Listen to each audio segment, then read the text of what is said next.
Okay. So just got it. Now I can see you again. So our Parsha this week is Vayishlakh. Vayishlakh means and he sent, and it refers to the messengers Jacob sent to his brother Esau to announce that ahead of his arrival, after 20 years of exile, self-imposed exile, partially, he is sending a gift of cattle and sheep and slaves. As Jacob returns to his homeland, he must now face his past and make amends with Esau. So in last week's Parsha, Jacob has a dream. That's the first of 3 instances of vision, of seeing, that I want to focus on right now. Jacob awakened from his dream of the ladder and realized God was in that place. His eyes opened, his vision opened in a new way. The main image from the first chapter of this week's Parsha is Jacob on the edge of the Jabbok River, wrestling through the night with an angel, with himself, with his past patterns of deceit and crookedness. Come morning, he realizes that he has survived. And he says, I have seen a divine being face to face, yet my life has been preserved. And he names the place Peniel. He asks when he wakes for a blessing from the divine being, from the angel, and he is renamed Israel, the God wrestler. The angel has wrenched Jacob's hip, a physical sign of his humbling, necessary for him to move on from a past of plotting and deceit. It's with him every step that he needs to change. He has changed. He has wrestled with God, and he has survived coming face to face with a divine being. The patterns of deceit in his life were not just his own, but in the karma of it, he had deceit from Laban, who, when he wanted to marry Rebekah, but married first Leah. First, the elder must be married before the younger, just as he was the younger and wanted to supersede the elder. Patterns repeated themselves. And now, even with sending messages and gifts before his arrival, he doesn't know if his brother will truly trust him, and he is terrified. Jacob suffers 2 kinds of fear. As Rashi said, he suffers both fright and anxiety. Fear that he might be killed by Esau, and anxiety that he himself might be led to kill in that situation of meeting. He might be led to violence. And Esau doesn't really know what to expect of his brother Jacob. Is he sincere that he wants to meet in peace? He can see, as Jacob approaches, he can see a physical change. The limp denotes a humbled man. Rabbi Jonathan, in his writing, really presents that it's very much a meeting in the present. They are living in the present, but they don't know what to expect of the other. But when they meet, there is a profound sense of trust. They run to meet each other, they embrace, they weep together. Jacob gazes wondrously at Esau and says, seeing your face is like seeing the face of God.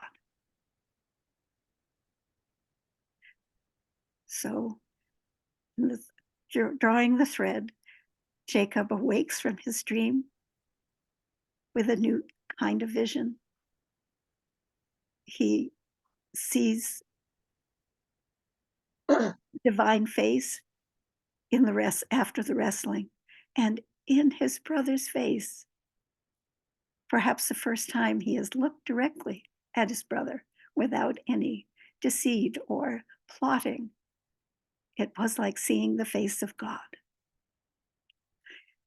It's not a new practice for us to see the face of God in others and in the other. I struggle with the Parsha because the next chapter is the rape of Dinah. And in this moment, it seems that looking at that terrifying story, and it is in um, the triennial, is that what it's called? I mean, the story of Dinah is for this year. So it's possible that in synagogues all over the world, Jews will be facing this story as part of Torah study.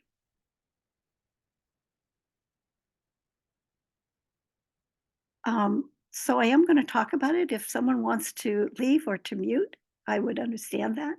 And we'll come back and chant together. And I'll do a thing like this of that we're going to chant. Otherwise, I hope you'll stay. I've gone to Rabbi um, uh, Jonathan Sachs, and he tells the story, and I recommend that people go for to check his page on this because it is profound. I considered reading his whole passage, but I will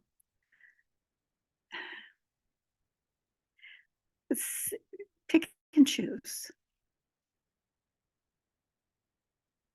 Even he, in the story of Dinah, where she's raped by the prince, she goes out to meet with the other women to see the women where they're living, and she is taken and raped by the prince, the son of the leader of that area, and Shechem uh, is considered the villain by some, but even Rabbi Sachs puts some responsibility on her,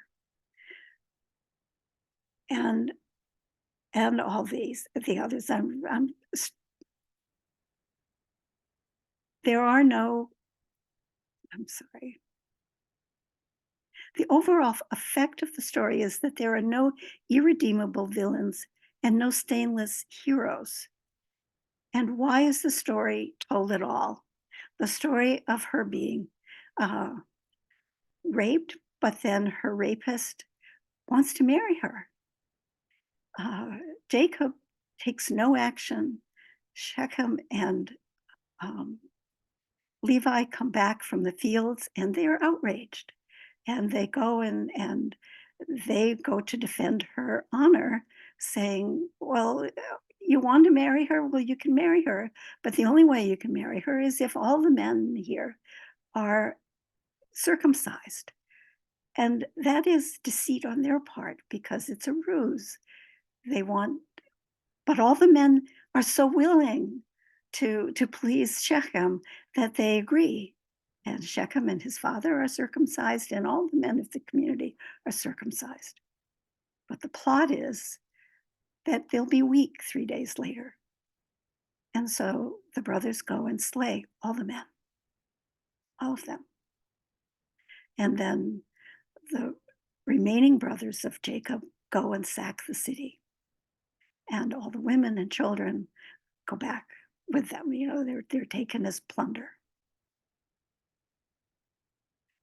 Jacob is outraged because they have, but he speaks of me. Jacob speaks of me. You have ruined my place in the community.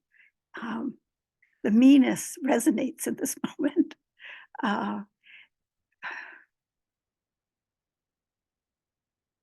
In the end, Shechem and Levi are left landless.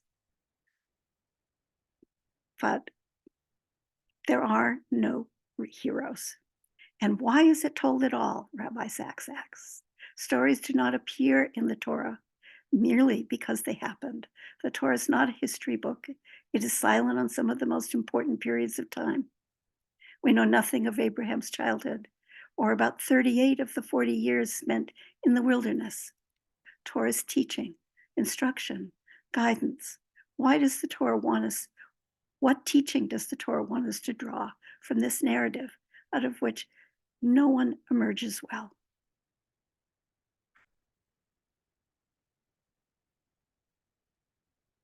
If violence is introduced into a region, violence will eventually prevail. That's the tragedy of the human condition. When Rabbi Sachs wrote this in the summer of 2014, Israel was engaged in a bitter struggle with Hamas in Gaza at that time. Throughout the campaign, he found himself recalling the words earlier in the Pasha about Jacob's feelings prior to his meeting with Esau. Jacob was very afraid and distressed and lest he be killed, distressed, lest that he be forced to kill. And what the episode of Dinah tells us is not that Jacob or Shimon or Levi were right, but rather that there can be situations in which there is no right course of action, where whatever you do is wrong, where every option will involve the abandonment of some moral principle.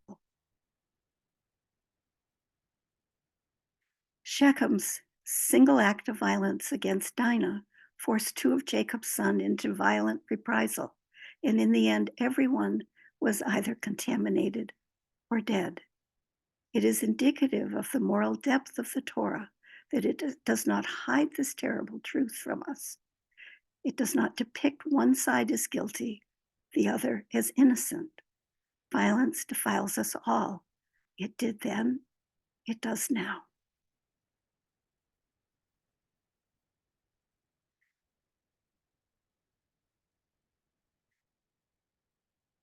Rabbi Shefa writes that even after moments of profound awakening, that we can slip back into habitual patterns. As we learn to accept the limitations of our physical, emotional, intellectual powers, the infinite spiritual reality can be open to us. And as the doors open, the challenge is to let go of past identities and to expand into the unknown. And she writes of the 5 levels of the soul, and at the center is neshama. And that resonated for me in the song Elohai Neshama. And after dealing with, we know the story of the brothers reuniting, but to move from that in the Torah to the horrific passages of the rape of Dinah, I wanted us to be able to chant together, to recognize our soul. So if you could bring up the translation, Rabbi Zalman Schachter did a translation. Actually, that's the other, but this is Rabbi Zalman Schachter's translation, yes? Yeah, I think this is the one. Yeah. And then, my God, the breath you have given me is fresh. You create it, you form it, you breathe it into me, and you keep me breathing.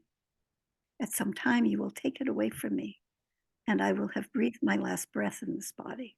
You will resuscitate me to the life of the Spirit.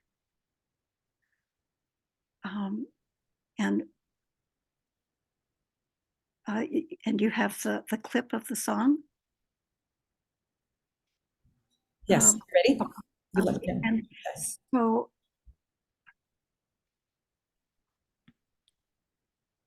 אלוהי נשמה שנתת בי טהורה היא אלוהי נשמה שנתת Tatabi Tehorahi Elohai Neshama Shenatata Bi Tehorahi Elohai Neshama Shenatata Bi Tehorahi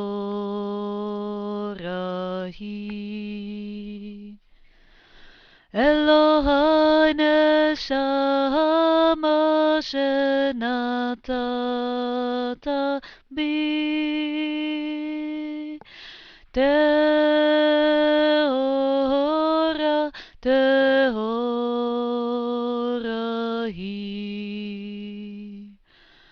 Elohai Neshama Shenatata Bi Tehora Tehorahi.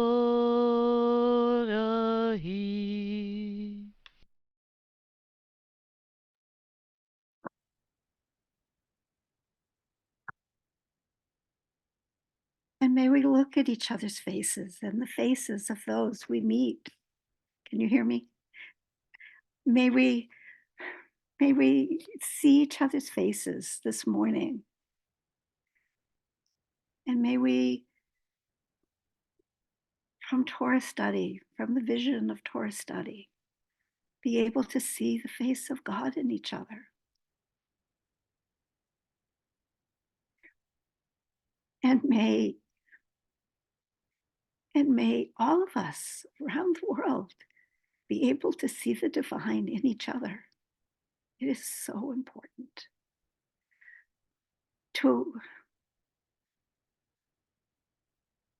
I would be lovely to be able to attain that, but certainly to reach for it.